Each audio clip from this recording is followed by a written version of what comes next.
नमस्कार, मेरा नाम है डॉक्टर पूरू धमन और आज इस वीडियो में मैं आपको बताऊंगा वो 3 बड़े कारण जिनकी वजह से लकवा होता है। लकवा हुआ है, हाथ-पैर चल नहीं रहा, पैरालिसिस हुआ है और हम बहुत सारे अलग-अलग कारण सुनते हैं अपने आस-पास वालों से कि आपने ये नहीं किया होगा, आपने उसको नाराज़ कर दिया होगा। तो हम ये सारी चीज़ें सुनते हैं, हम प्रैक्टिस करते हैं, हमें पता लगता है कि पेशेंट के बारे में पेशेंट क्या सोच रहा है, पेशेंट को क्या सुनने में मिल रहा है। मगर अगर जो कारण मैं आपको बताने वाला हूँ, उनको आप सुन लेंगे, समझ लेंगे तो आपको बहुत अच्छी तरीके से आइडिया लग जाएगा कि सही कारण लकवे का क्या है। अब लकवा हमें लगता है कि हाथ-पैर का रोग है कि हाथ नहीं चल रहा, पैर नहीं चल रहा, पेशेंट बैठ नहीं पा रहा।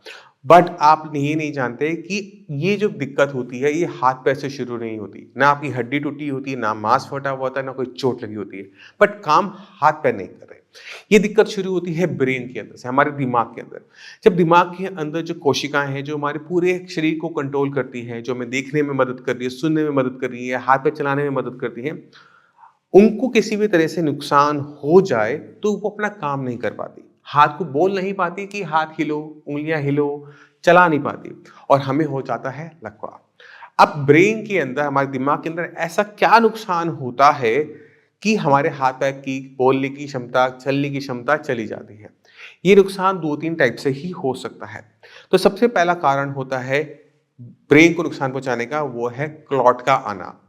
हम खाना खाते हैं, खाने में कोलेस्ट्रॉल भी होता है। अब किसी को डायबिटीज़ भी है, कोलेस्ट्रॉल भी है, खून का थक्का बना या फिर कोई सर्जरी हुई थी, हार्ट की कोई सर्जरी हुई, उस सर्जरी के अंदर खून का थक्का बना, तब तो हार्ट पेशेंट बिल्कुल ठीक हो गया।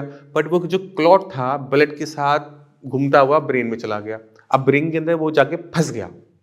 अब जहाँ वो फँसता है, उससे आगे ब्लड नहीं जा पाता है और ब्रेन के एक हिस्से को खाना भी नहीं मिला, ऑक्सीजन भी नहीं मिला क्योंकि ब्लड ही नहीं पहुँचा और ब्रेन का वो हिस्सा मरना शुरू हो गया।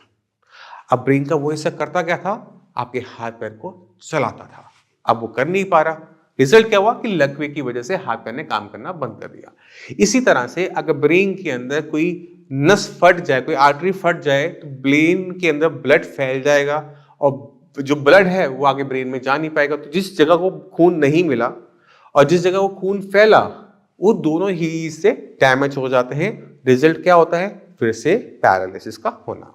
तो ये 2 बड़े कारण हो गए जिनकी वजह से पैरालिसिस किसी को होता है। पहला क्लॉट आना, जिसके पीछे कारण है डायबिटीज एंड कोलेस्ट्रॉल मेनली।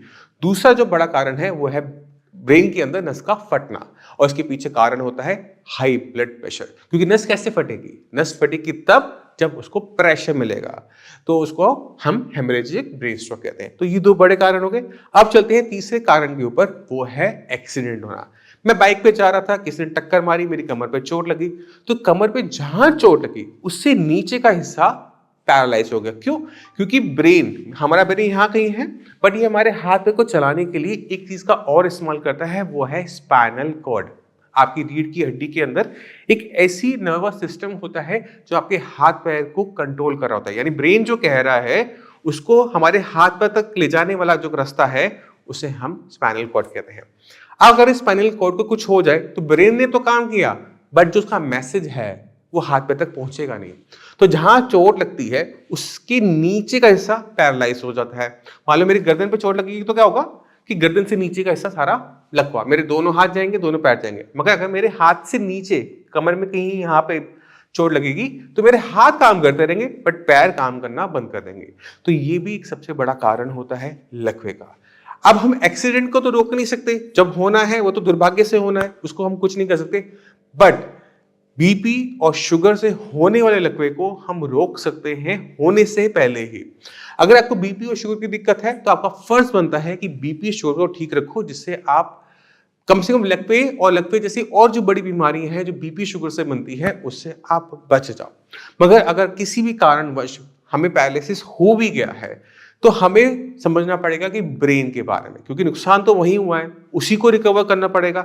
हाथ पैर की एक्सरसाइज सिर्फ कर लेने से क्या हमारे ब्रेन के अंदर जो नुकसान है उसकी भरपाई हो पाएगी? आंसर है नहीं। इसी वजह से जब भी कोई पैरालिसिस का पेशेंट होता है, कई महीनों तक एक्सरसाइज करता रहता है, कई सालों तक एक्सरसाइज करता है, फिजियोथेरेपी भी करवाता है, पर उसे आराम नजर नहीं आ रहा होता, कोई इंप्रूवमेंट नजर नहीं आ रही होती, दोबारा काम पे जाने लायक नहीं बन पा रहा होता। तो वहां पर उनको निराश होने की जरूरत नहीं होती, उनको समझने की जरूरत होती है कि उन्होंने ऐसा क्या किया कि उनमें इंप्रूवमेंट नहीं आई। और उनमें तो आ रही है, आप में नहीं आ रही। और वो फर्क बहुत मामूली सा होता है। वो फर्क ये होता है कि आपको लग रहा था कि ये रोग आपके हाथ पैर का है, पर दिक्कत आपके ब्रेन में थी, और ब्रेन के लिए आपने कुछ किया ही नहीं। जब आपने ब्रेन के लिए कुछ किया ही नहीं तो आप उम्मीद लगाओ कि मेरा ब्रेन ठीक हो जाएगा क्योंकि मेरे हाथ पैर पे दिक्कत हो रही है। अगर आप शुरू से ही अपने ब्रेन को फोकस में रखकर सब कुछ कर रहे होते, एक्सरसाइज कर रहे हो पर ब्रेन फोकस में होता कि मैं अपने ब्रेन को कैसे सिखाऊं कि मुझे दोबारा से चलना है, मैं ब्रेन को कैसे सिखाऊं कि मुझे ग्लास को पकड़ना है और उस ग्लास को छोड़ना है, तो ब्रेन उसको अच्छी तरीका से इवॉल्व कर रहा होता। इसलिए साइंस इंजीनियरिंग में जब भी आपको कोई एक्सरसाइज बताई जाती है वो हाथ पैर की कम और आपके ब्रेन की ज्यादा होती है। एक्सरसाइज वही है, बहुत सिंपल, बहुत प्लेन, पर उनके पीछे कारण अलग अलग होता है। अगर कोई आप देखते हो फिजियोथेरेपी करवा रहे होगे तो आपको लिटा के एक्सरसाइज करवाई जाती है, बिठा के एक्सरसाइज करवाई जाती है, वो आएंगे पैर को आगे पीछे करेंगे चले जाएंगे, है ना। आपको लगता है कि आपकी एक्सरसाइज हो रही है, आपको लगता है आपका काम खत्म हो गया, मगर जब आप खड़े होते हैं तो क्या उस एक्सरसाइज को इस्तेमाल कर पाते हैं? जो कंडीशन 2 महीने 3 महीने पहले थी वो कंडीशन आज भी है, जबकि लेट के बैठ की आपकी एक्सरसाइज बेटर होती जा रही है, पर जब हम उसे काम में लाना चाहते हैं तो आती नहीं है। ये दिक्कत होती है सही एक्सरसाइज ना करने से। मगर अगर वहीं पर आप एक्सरसाइज कर रहे होते, चलना, मैं फिर से बोलूंगा चलना, तो आप जब खड़े हैं आपके पूरी बॉडी का वेट 50 60 70 किलो जो भी आपका बॉडी का वेट है, आपके पूरे शरीर को टांगों तक लेके जाना पड़ रहा है, आपकी हर मसल पर स्ट्रेस आ रहा है, आपके ब्रेन को समझ में आ रहा है कि मुझे अपने वजन को कैसे संभालना है और कैसे आगे बढ़ाना है। तो यहां पे एक्सरसाइज कौन कर रहा है? ब्रेन। अभी आप क्या कर रहे थे पहले? एक्सरसाइज हाथ पैर की, हमें करवानी है ब्रेन की, क्योंकि ब्रेन जितना अपने आप के अंदर सुधार करेगा उतना ही आप काबिल होंगे, दोबारा से चलने लायक बनेंगे। ये बात सुनने में अच्छी लगती है, करने में और भी अच्छी है। अब मैं चाहता हूं कि पहले आप कुछ पेशेंट से मिले और समझें कि सही तरीके से सही डायरेक्शन में काम करने से क्या रिजल्ट मिलता है। नमस्कार, मेरा नाम है डॉक्टर पुरुधमन और आज हमारे साथ पैरालिसिस के पेशेंट हैं प्रवीण शर्मा जी। प्रवीण शर्मा जी करनाल में रहते हैं और इनको लास्ट मंथ 13 तारीख को पैरालिसिस हुआ था, जिसके अंदर इनकी लेफ़्ट लेग के अंदर जो मूवमेंट थी वो कम्प्लीटली चली गई थी। प्रवीण जी की मेरे ख्याल से फैमिली मेम्बर्स हमारे पास आते हैं तो उनको वहाँ से रेफरेंस मिली और ये आए हमारे पास, और विद इन 2-3 डेज़ ये जो नॉर्मल वॉक इनकी स्टार्ट हो गई। तो ज़्यादा बात ना करते हुए मैं चाहता हूँ कि हम चलते हैं प्रवीण जी के पास और उनसे उनका एक्सपीरियंस पूछते हैं। तो प्रवीण जी, आपको ये हुआ कब था? मुझे नवंबर 14 को 13 नवंबर को हुआ था। और क्या कंडीशन थी उस दिन?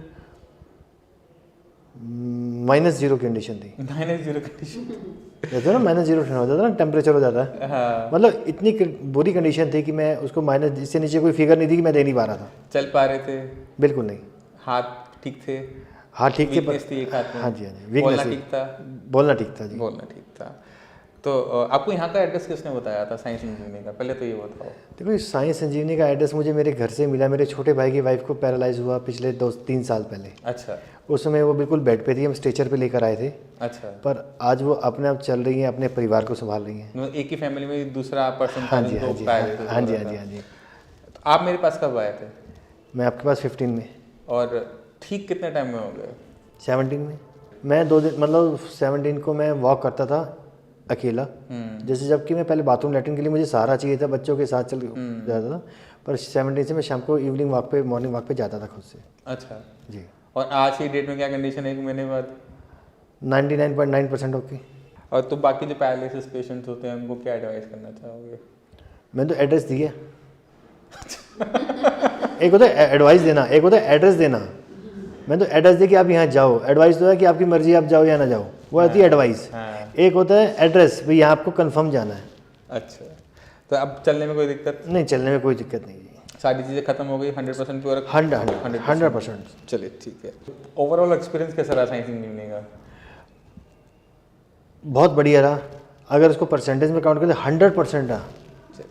और मैं तो, अगर इस इंटरव्यू को अगर कोई देखता है ना जी, तो मैं उसे ये बोलूँगा कि विश्वास नहीं, आँख बंद करें, अंधविश्वास करके चलिए आप।